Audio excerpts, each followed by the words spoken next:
Przyjechaliśmy na surfing. Szliśmy sobie właśnie na takiej pięknej plaży pomiędzy górami. Słonko świeci. Tam widzicie plażę w tle. Co prawda na razie nie wiemy, czy w ogóle coś z tego wyjdzie, bo tak średnio fale biorą, więc zobaczymy. Możliwe, że będzie po prostu chillowanie na plaży i tyle. Ale i tak fajnie.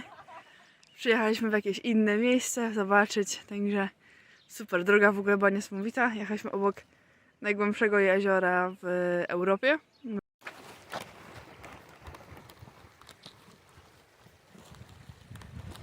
No i co?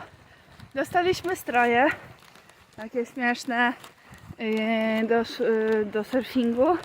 Mamy zielone koszulki, żeby było wiadomo, że jesteśmy uczniami.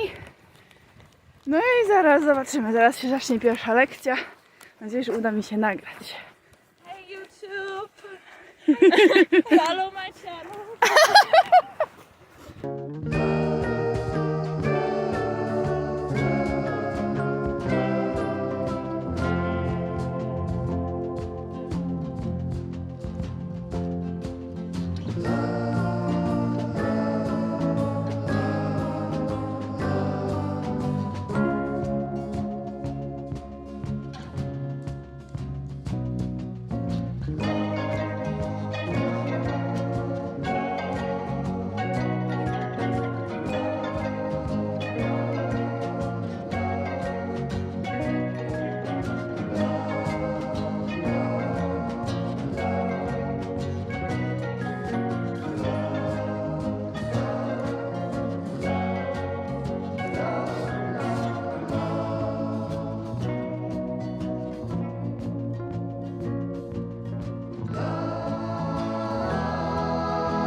No i jesteśmy już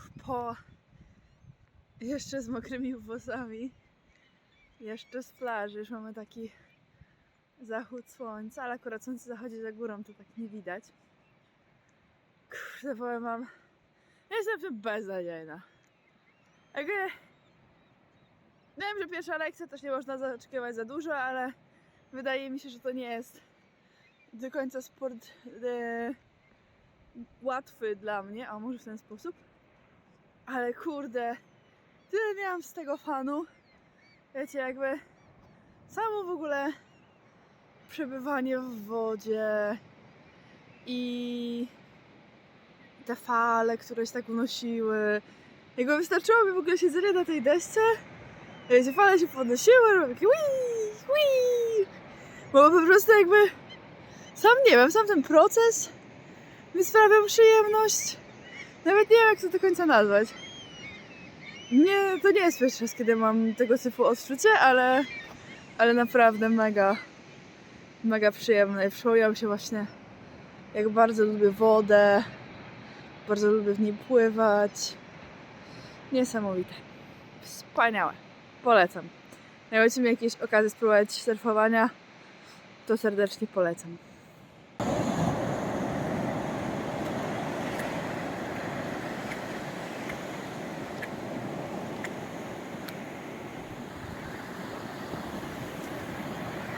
No i oczywiście teraz szła duża fala.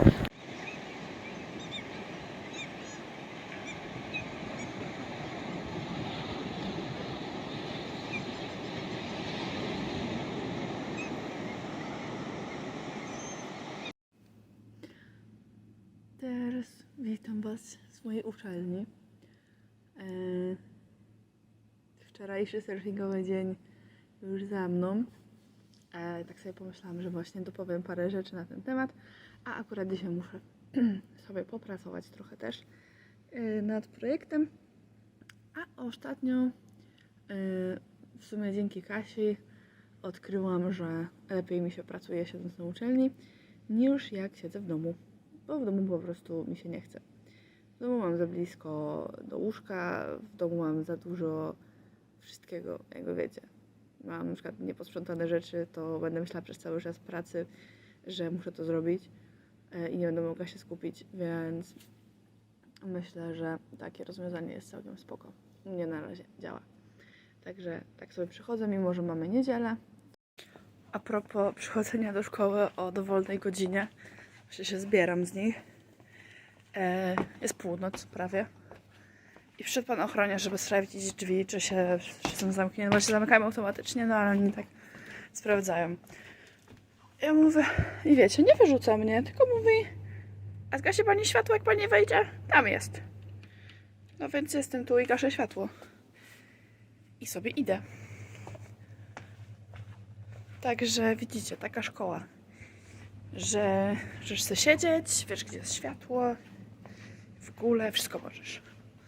Świetna sprawa. Świetna sprawa.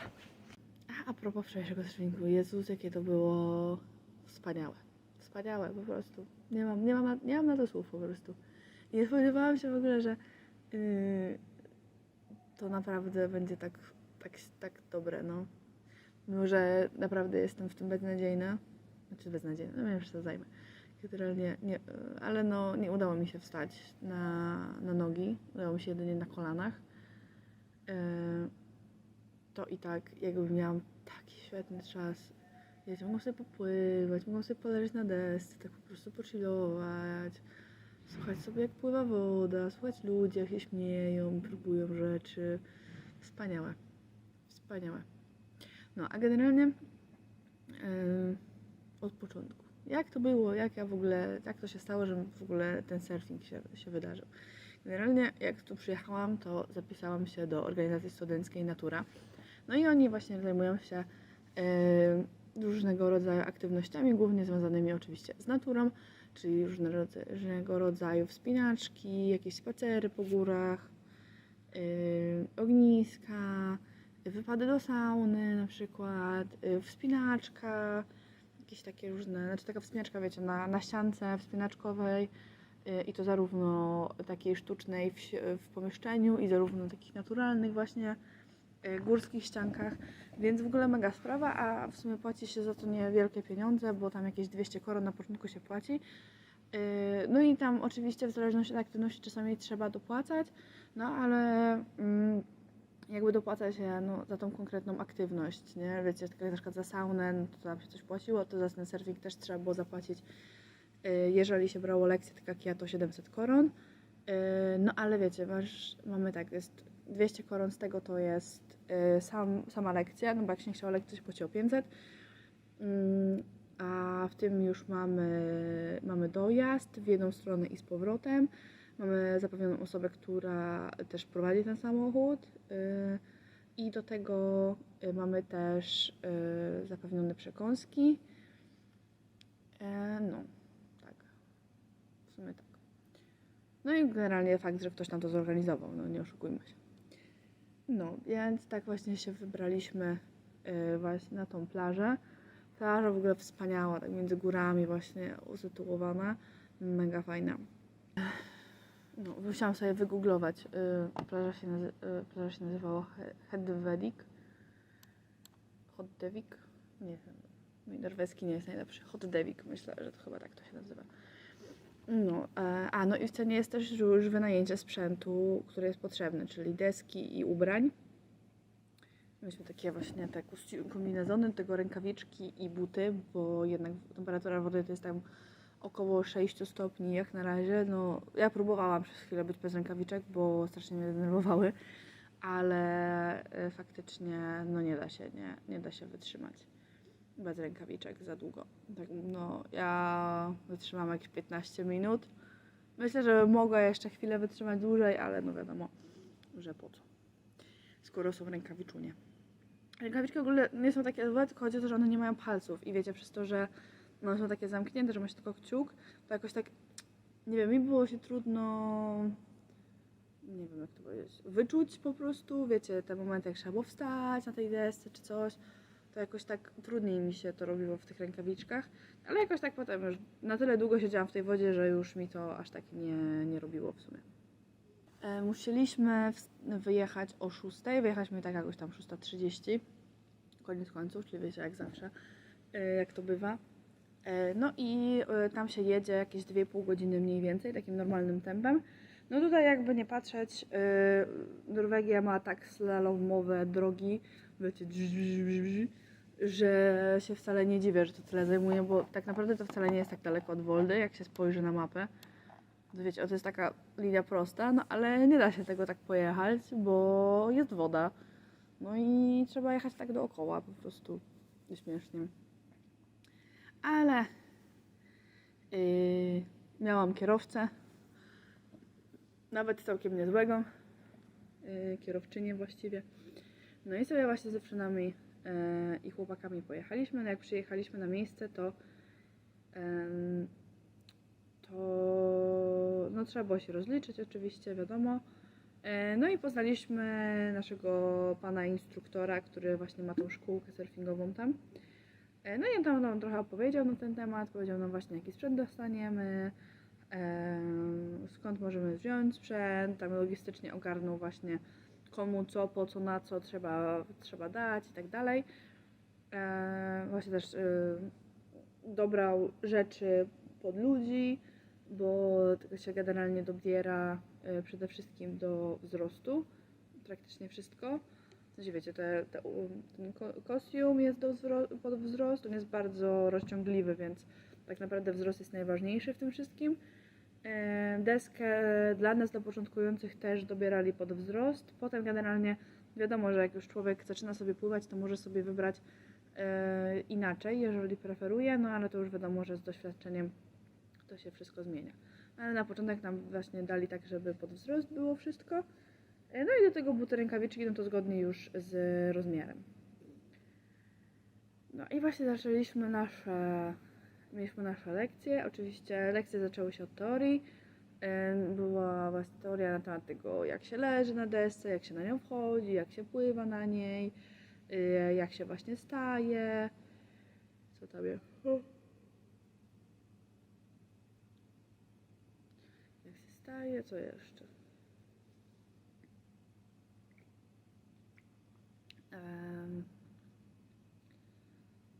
I to chyba tyle. No, do tego rozgrzewka obowiązkowa. Właśnie powiem wam, że tam początek był najgorszy, bo my w tych kombinezonach to już było tak ciepło, a oni nam jeszcze kazali tą rozgrzewkę zrobić, co jest oczywiście zrozumiałe i bardzo mądre, ale wiecie, jak już gotujecie się w kostiumie, a oni wam jeszcze każą biegać w tym kostiumie, to ja pamiętam, że jak wyszłam w końcu do tej wody, to miałam taką ulgę i frustrację jednocześnie, bo ulgę, no bo wiadomo, woda zimna, ale frustrację, że już wiecie, człowiek jest taki już zwiejany, taki już że tak jakoś, nie wiem, że ten początek był taki śmieszny właśnie. Taki, jak to powiedzieć, taki niekomfortowy, o, może w ten sposób. No i właśnie potem ci instruktorzy z nami siedzieli w ogóle w tej wodzie przez chyba godzinę, znaczy ogólnie ta lekcja trwała chyba godzinę albo półtorej. I oni właśnie z nami siedzieli w tej wodzie, mówili nam, kiedy jest dobra fala, żeby spróbować. Mówili nam właśnie, co robimy źle, co mamy spróbować inaczej i tak dalej. Ja właśnie pamiętam, ta instruktorka do mnie podeszła jedna, to powiedziała, że jak chcę, to mogę właśnie złapać falę tak po prostu leżąc, bo to też jest bardzo fajne i że to tak, że raz, że to jest w ogóle fajne doświadczenie, a dwa, że to też trochę pozwala się zapoznać z tym, jak ta fala pracuje, bo to jednak czujecie. Czujecie to, że deska nabiera szybkości, że właśnie idziecie w górę, więc ona powiedziała właśnie, że pod takim względem to jest bardzo spoko, żeby sobie tak zacząć. No i tak właśnie zrobiłam. I powiem, że jak przepłynęłam, to miałam takie ale super. Mega super. Naprawdę, jak już przepłynęłam, to miałam takie dobrze wydane pieniądze. Nie potrzebuję nic więcej. Ja leżąca na desce jak waleń w słoneczku na wodzie. Nic więcej mi nie potrzeba. Także mega fajnie. I co? No i oni po tej lekcji już sobie poszli, więc byliśmy tak naprawdę na własną rękę. No i się zaczęła nauka metodą prób i błędów, co też proste nie było, bo ogólnie ta plaża i woda tam, przynajmniej tamtego dnia, to się tak układało, że na przykład bardzo długo było spokojnie, że nie było nic, żadnej fali do łapania, po czym była tam właśnie na przykład jedna taka średnia, powiedzmy, pierwsza fala, ale oczywiście wszyscy się na nią rzucili, albo większa przynajmniej, po czym po fali jest kolejna i kolejna i kolejna i każda jest po prostu lepsza niż ta pierwsza, ale już próbowało się złapać tą pierwszą i już jakby nie możecie wrócić za bardzo na tą pozycję, żeby złapać kolejną, no bo nie jesteście w stanie przebrnąć przez tę falę po prostu przez jakiś czas i czasami się właśnie traci wtedy te fale, więc też trzeba się trochę nauczyć takiego wyczuwania, kiedy wziąć tą falę, co też nie jest takie proste. Także to też było takie, wiecie, uczenie się najpierw wypatrywania tej fali, potem decydowania właśnie jaką chce się wziąć, potem jeszcze właśnie dochodziło do tego, kiedy zacząć pływać, kiedy wstawać, bo to też nie jest takie oczywiste, że wiecie, w którym momencie się wstaje. Utrzymujecie się na desce nie dlatego, że deska się utrzymuje na wodzie, co oczywiście też ma rację bytu, ale na spokojnej wodzie nie da się stanąć na tej desce. Na zbyt długo przynajmniej. Podejrzewam, że jak ktoś ma gdzieś tam dobry balans i dobre mięśnie brzucha, żeby utrzymać się w pozycji, no to pewnie jest w stanie to zrobić, no ale na pewno nie na długo. A tak naprawdę utrzymujecie się na szybkości tej fali tak naprawdę. Więc to też trzeba w dobrym momencie wyczuć, żeby w ogóle wstać na tej desce, potem żeby spróbować stanąć jakkolwiek i jeszcze do tego stanąć na tyle szybko, żeby jeszcze na tej fali popłynąć. Bo też często jest tak, że jak się zaczyna to robić za późno, to po prostu ta fala już ucieka nam i już się nie płynie na niej, tylko ona przepływa jakby pod nami i nara. I koniec. Więc to też takie, wiecie, trzeba... Jak się nie ma kogoś obok siebie, kto będzie nas poprawiał, no to wtedy trzeba po prostu samemu obserwować. No chociaż my akurat byliśmy taką grupą zróżnicowaną, były osoby, które już miały doświadczenie, więc nie robiły lekcji. Także też czasami mogły coś tam doradzić. A dodatkowo też, no zawsze łatwiej się ocenia kogoś z boku, no bo widzisz to po prostu. A osoba, która to robi, jest, wiadomo, że ma się często też refleksję potem, ale są pewne rzeczy, których się nie zobaczy i na przykład dużo z nas miało problem, w którym momencie wstać na fali, że na przykład się wstawało za szybko albo za późno i nie zawsze jesteś w stanie to wyczuć, więc to jest akurat fajne, że ktoś z boku może ci powiedzieć: ej, słuchaj, wstajesz za późno na przykład. Więc to jest akurat fajne, że tak mogliśmy, wiecie, liczyć na siebie nawzajem, że tak powiem. To było akurat mega spoko.